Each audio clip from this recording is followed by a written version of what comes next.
Hello everyone, I am Deepashri.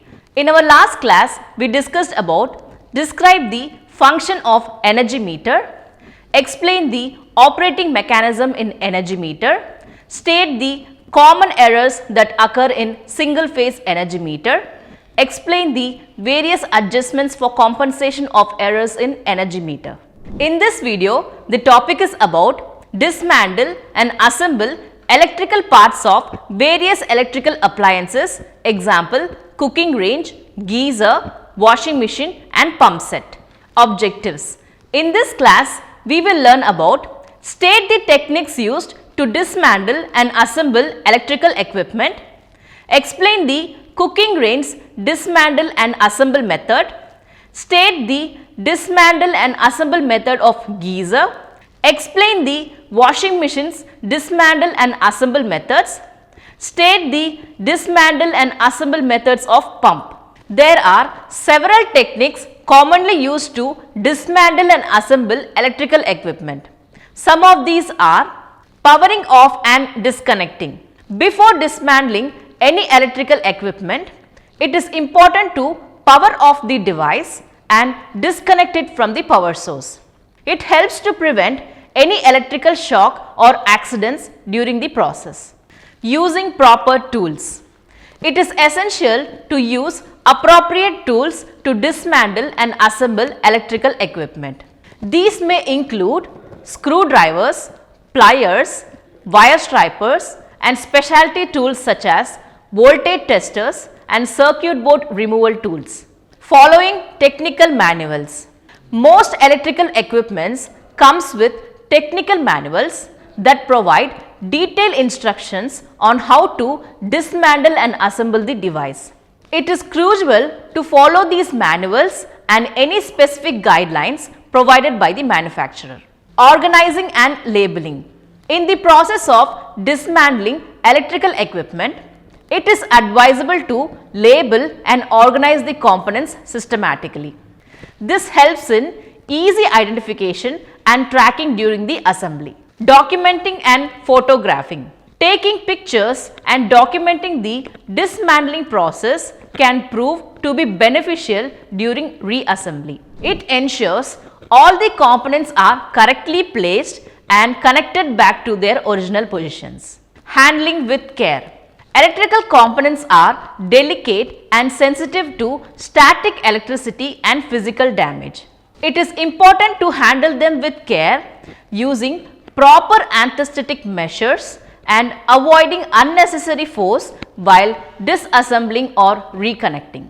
Testing and troubleshooting. Once the electrical equipment is reassembled, it is crucial to test the functionality and performance of the device. This includes checking for loose connections, testing voltage levels and ensuring all the components and circuitry are properly functioning. These techniques ensures safe and efficient dismantling and assembling of electrical equipment, minimizing any potential risks and ensuring the proper functioning of the device. Dismantling and assembling of an electric cooking range. Electric ranges combine a stove top and oven powered by electric heating element. The key components include stove top burners, oven heating element and a control system to regulate temperatures, allowing for consistent and even cooking. The steps to dismantle the cooking range are as follows. Step 1. Take out the screws that hold the panel and pull off the control knobs. On the control panel, the knob is friction fit, pull them straight off. Step 2.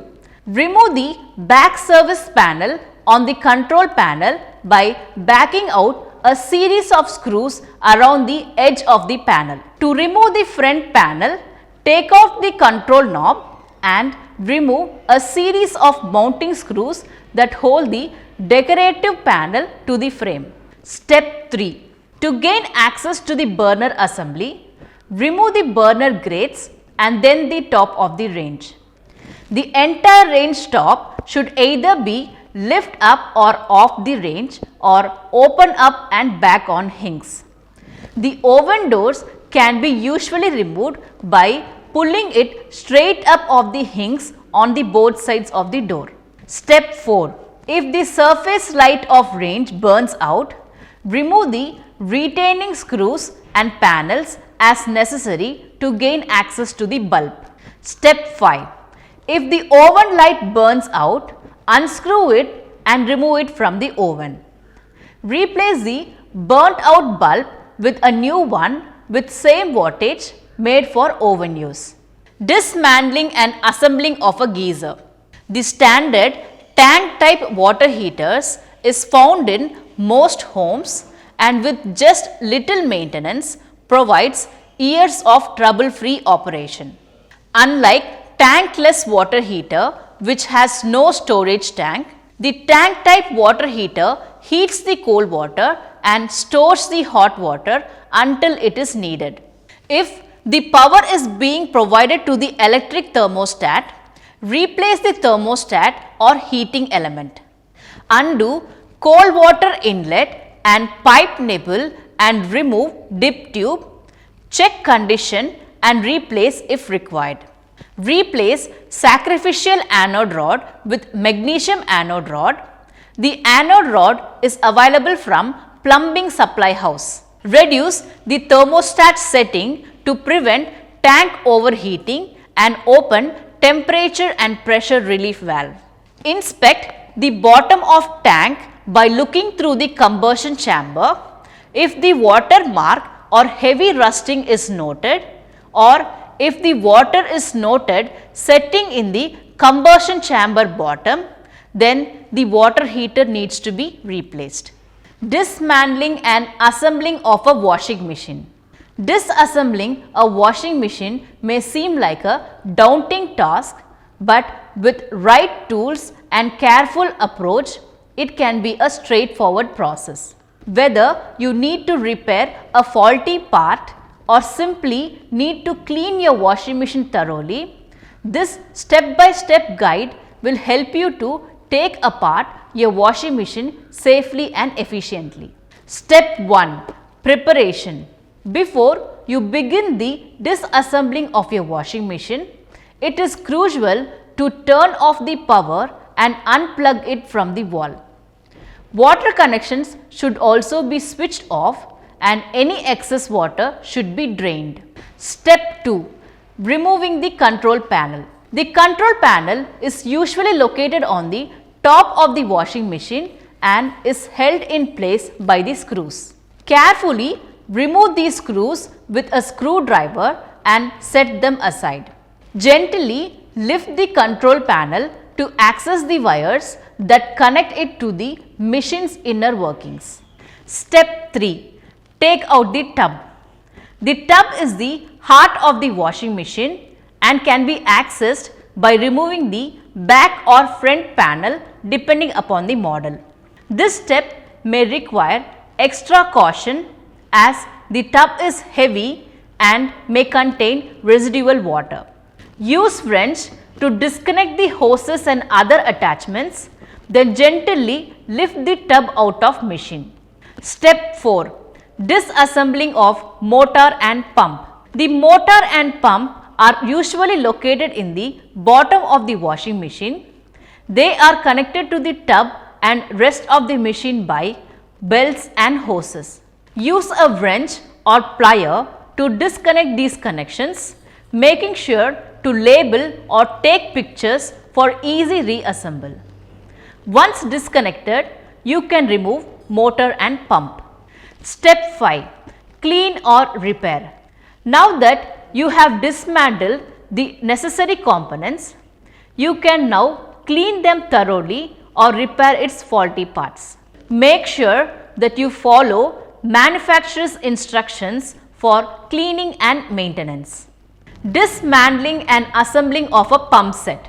The centrifugal pump is one of the most commonly used pump on earth with ever-growing applications. They are unique for its high flow rate at variable dynamic heads with less repairs. Dismantling the pump. Remove the distant piece fitted between pumps and motor coupling after removing both motor and pump coupling, bolts and disc. Once case cover bolts are removed, the pump assembly is free to remove from the place along with shaft, bearing housing, bearing mechanical seal, impeller and impeller shaft with sleeve. On removing the pump assemble, slagging impeller lock nut and remove the impeller from the shaft. Remove the shaft key. Care should be taken for not losing the shaft key. Remove the distance ring. Assembling of this pump to be done in reverse order of dismantling. In this class, we learned about state the techniques used to dismantle and assemble electrical equipment, explain the cooking range of dismantle and assemble method, state the dismantle and assemble method of geyser, explain the washing machine's dismantle and assemble method, state the dismantle and assemble method of pump.